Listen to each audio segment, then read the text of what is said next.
Roy Culver loves to run, and he's good at it too. In 1997, he came within 4 seconds of beating the Alberta provincial record in the 3,000 meter. For his mother, Camille, it's something of a miracle. Roy Culver's story begins here with another miracle, the miracle of birth. But for Roy and his mother, Camille, it wasn't an easy beginning. Roy was a real textbook pregnancy. Everything went fine, and this baby moved and moved and moved. And about a week before he was due, he just stopped moving. Not long after Camille went into labor, complications set in. The baby became stuck. I guess I was expecting them to say, well, we'll have to do a cesarean again. But they said, the baby's too far down. We can't do a cesarean now. And there were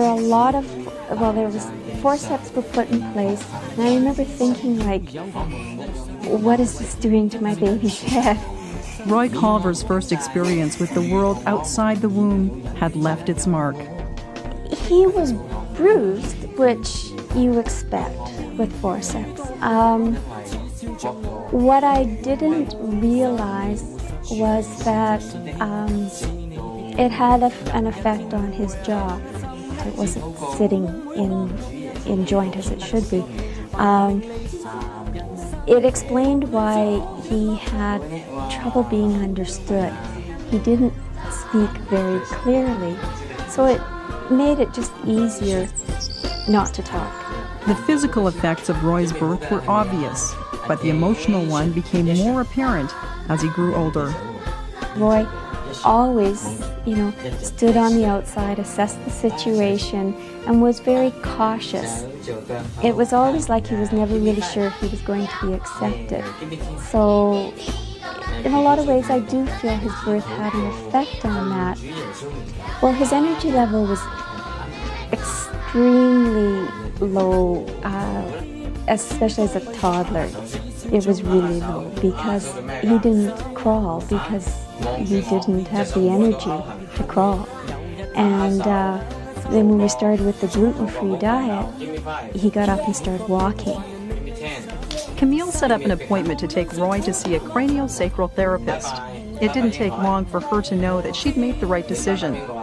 Carlene Daphne treated Roy as she does all her patients, with the gentle, healing touch of craniosacral therapy. Because of the known trauma that Roy had, and because of the appearance of his face, and because of what I was able to tell when I put my hands on Roy's body, feeling for the craniosacral motion and the craniosacral rhythm, it was very clear that there was large areas of restriction in the connective tissue inside the head and in the rest of the body, the diaphragm. Roy was also quite bent over. He couldn't stand straight. The tissue inside his body was pulling him into this position. The craniosacral therapist explained to us when she first had her hands on him that his diaphragm was all pulled up, and that's one of the first things she did through cranial was relax his diaphragm, and he just went, oh. You don't really feel much. You sort of feel like there's just a hand resting there, and then sort of a bit of tension, then all of a sudden she'll sort of let go, and it will release, and you can actually feel your face sort of move. Like he walked in the door after that first treatment. My husband looked at him and said, "Roy, you're taller." I noticed a profound difference in his facial features. It had really moved his jaw visibly, and it was remarkable. At first glance, the human skull looks like a helmet, solid and immobile, a protective shell for the brain. When the bones of the skull are moving normally, cranial rhythm is balanced and we enjoy good health. When we suffer a trauma, injury, or are exposed to a toxin or even emotional shock, the normal motion of the skull can be affected, which alters the cranial rhythm. That, in turn, can affect other bodily functions. Roy's jaw and teeth had always been a problem. His lower jaw was overextended, and his upper and lower teeth didn't actually touch, which made eating very difficult. When she put her hands in his mouth and did some craniosacral with his actual upper jaw, It was just amazing the color he had in his face. And I looked at him, and he had cheeks, whereas before they were sort of always sunken. I noticed the first thing was when I got home and I had dinner, I never really knew it was hard for me to chew, but then I seemed to chew so much faster and so much better. In the first month of treatment, Camille brought Roy to see Carlin 3 to 4 times a week. Camille watched as her son's condition improved dramatically, not only physically, but emotionally too. With proper nutrition and scheduled visits to the craniosacral therapist, Roy continued to improve, and he discovered a hidden talent. The boy who could barely crawl as a baby could run so well that he caught the eye of the track and field coach. He was kind of pulled out of his ed class because he had run well that day, and the teacher had said, well, run in the school track meet then, and Roy said, okay. Camille and her husband watched from the sidelines as Roy raced in the 3,000 meters. The gun goes off, and Roy runs out in front. And the people sitting beside me are saying, boy, Roy better slow down. I mean, he's got 6 laps to go. It's difficult to run when you're with the rest of the crowd because they're passing and doing things. So I thought, if I can get ahead of these guys, I'll have a much easier time running. When I got ahead, I found it really easy just to keep going. He just set his mind to, no, I want to win this race. I was really happy for him because it really paid, it was something that finally paid off all his hard work and self-discipline that he does on his own. It's made a lot of things easier. I mean, there's the whole jaw thing. I mean, I'm a lot taller because of it. I probably would be 4 inches shorter. His attitude is better. I think he's more positive, and I think he's overall healthier. I think it improved his health a great deal. A few days after winning the race, he came home and said, everybody knows his name at school now. It was nice. Coming up, from PMS to pregnancy, do-it-yourself remedies that put women's health care into their own hands. But first, exercise for the body, inside and out, next on Beyond Medicine.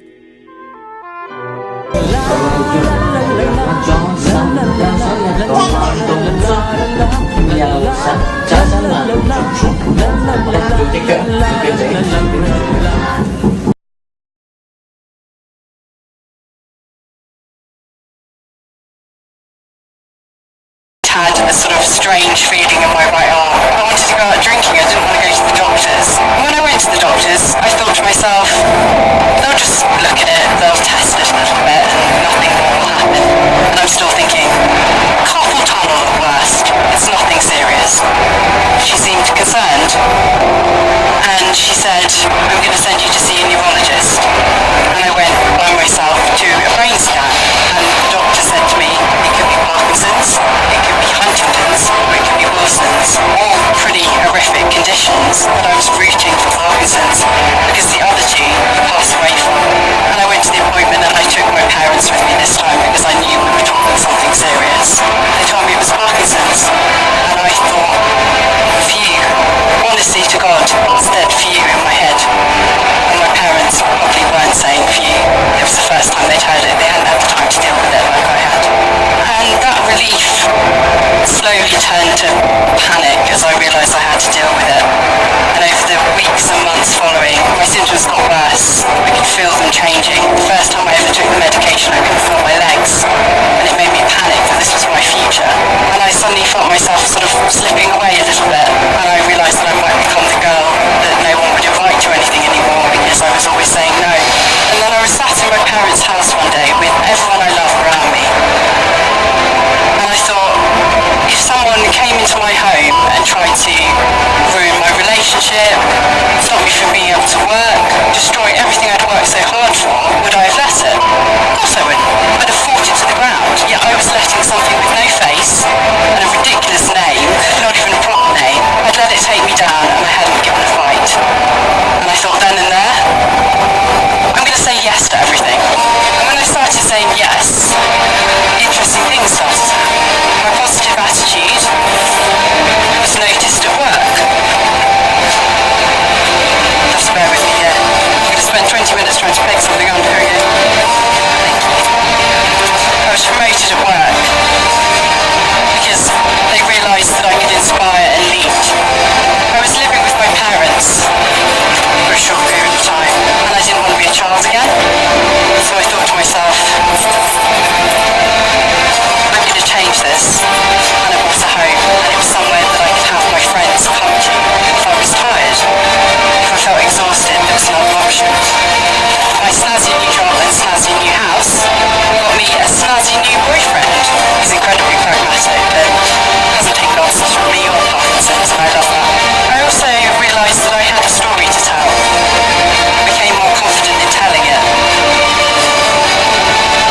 I realised that actually Parkinson's UK liked telling my story too. I could be a campaigner, I could be an ambassador for the charity. I could share my story when other people couldn't tell theirs. I also realised how many good friends I had and that actually I had a huge support network, and all those people I'd said no to, they were still there for me and they were there even stronger. A couple of years ago now, 60 of my nearest and dearest walked with me through Greenwich Park for charity, and to have those people around me was an incredible thing that made me realise how loved I am. And then I started to think about my future in terms of jobs. I opened a shop online. I had a pop-up shop and sold my products as well to people face to face and told them about my Parkinson's. It was all part of the story. And I realised my job is being me, essentially. And I quit my job. I'm basically going freelance and I'm going to do all the things I love with all the people that I love. And I'm excited that that's my life. It's made me realise how strong I am as a person. When you're tested, you suddenly know what you can handle. And I started to wonder, Parkinson's hadn't happened, would my life be the same? I personally think no. My life is better because of Parkinson's.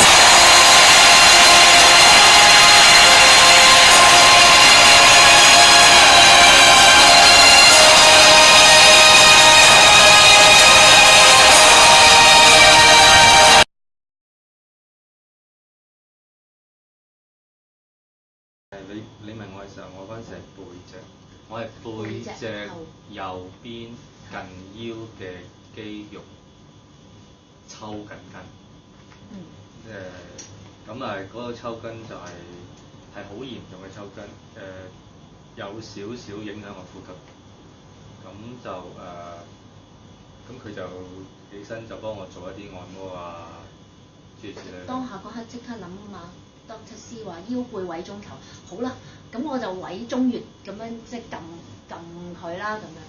跟住我問佢咩事啦，咁佢話其實原來4點幾已經開始有啲，即係半夜4點幾。係啦，已經係有啲清晨嘅時候已經有啲有啲感覺㗎啦，後邊。痛咗幾個鐘喎。係啦，咁4點半到啦，我先係個肚小腹痛，小腹唔舒服先，咁跟住就痛唔舒服，但係唔係痛咯，唔舒服咗半個鐘到啦，咁跟住就突然間係好突然咁就背脊抽筋，咁我就起身行出去，即係以為係瞓得唔好咁樣就喐下拉下咁樣啦，咁但係一路 keep 住就好痛咁樣，跟住翻上床都瞓唔低，咁就唯有出翻去啦，去嘈醒晒所有人。叫救護車啦。叫救護車叫白車。係啦，叫白車，咁救護員上到嚟問我去，咁樣跟住去咗，咁落咗救護車之後，救護員就話啊，其實你好大機會咧係腎石，即係痛得咁緊要，就應該係腎石㗎啦咁樣。咁入咗急症室啦，醫生都話佢係，咁跟住幫佢打足2支止痛針。係啊，打第一支止痛針就冇乜效咯，咁醫生再打多支，咁護士打嘅時候話呢支會痛啲，因為呢支係唔同嘅。咁相信應該係勁啲。咁跟住又照過 X-ray 啦，咁但係 X-ray 又照唔到乜嘢出嚟，之後就照咗 MRI， 做咗好多嘢啦，磁力共振，做埋電腦掃描。電腦係啦，咁跟住就即係3日2夜裏邊就做晒呢扎嘢咯。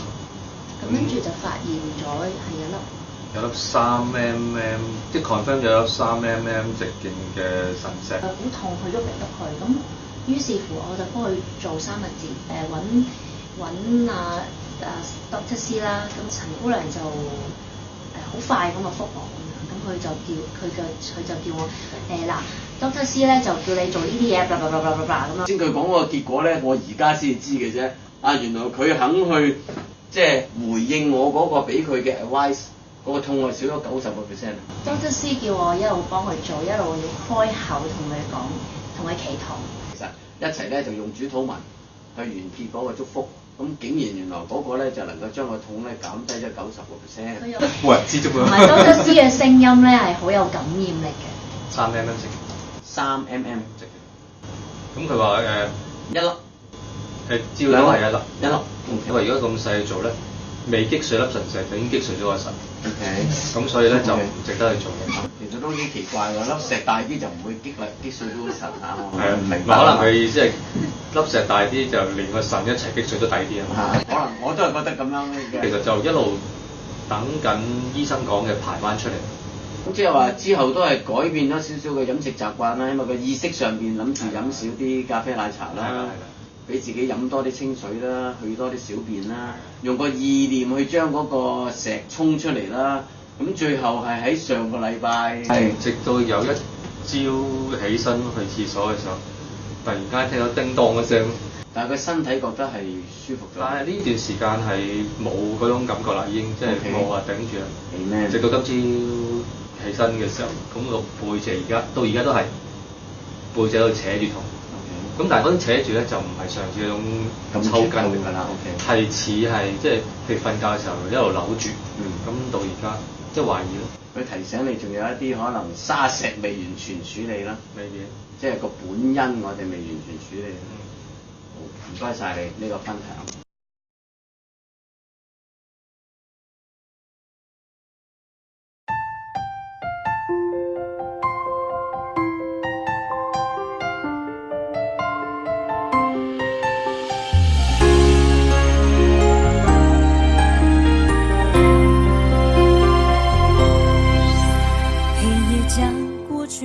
未来不再迟疑，牵起我的手，你给我勇气。曙光渐鲜明，点亮前方路，我展翅高飞，你给我信心。只要相信，相信就有奇迹，挥动星星的翅膀，随着梦想起飞。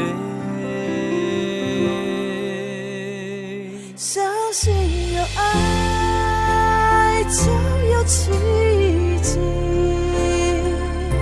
不轻言放弃，只要打开眼睛，手牵手一起就不孤寂。相信有爱就有奇迹，虽然逆着风，你给我勇气，飞往那佳美之地。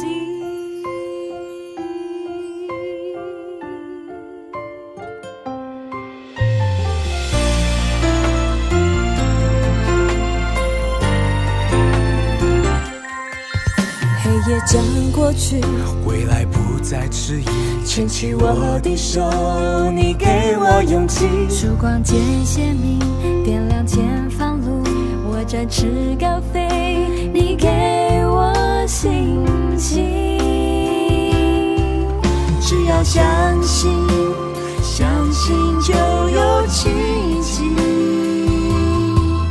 挥动星星的翅膀，随着梦想起飞。相信有爱就有奇迹，不轻言放弃，只要打开眼睛，手牵手一起就不孤寂。相信有爱就有奇迹，虽然逆着风，你给我勇气，飞往那佳美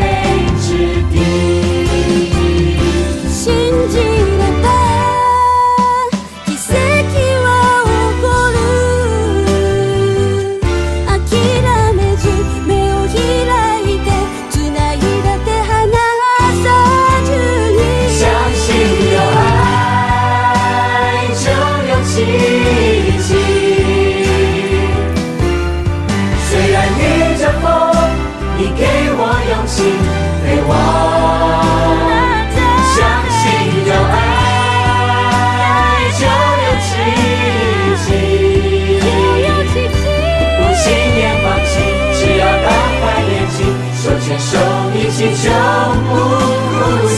相信有爱就有奇迹。虽然逆着风，你给我勇气，飞往那佳美之地。虽然逆着风，你给我勇气，飞往那佳呢啲都可以叫做陣線嘅釋放反應啦，佢係好頻密嘅眼微調啦。只要相信，相信就有奇迹。挥动星星的翅膀，随着梦想起飞。也许未来遥远在光年之外，我愿守护未知里，为你等待。我没想到为你我能疯狂到山盟海誓，没有你根本不想逃。我的大脑为你已经疯狂到脉搏心跳，没有你根本不重要。你说会在我胸口的臂弯足够抵挡眼神的抓，一种执迷不放手的倔强，足以点燃所有希望。宇宙帮我冷漠，我们的爱微笑着闪烁，天空却如此无我。缘分让我们相遇了是意外，命运却要我们为就相爱。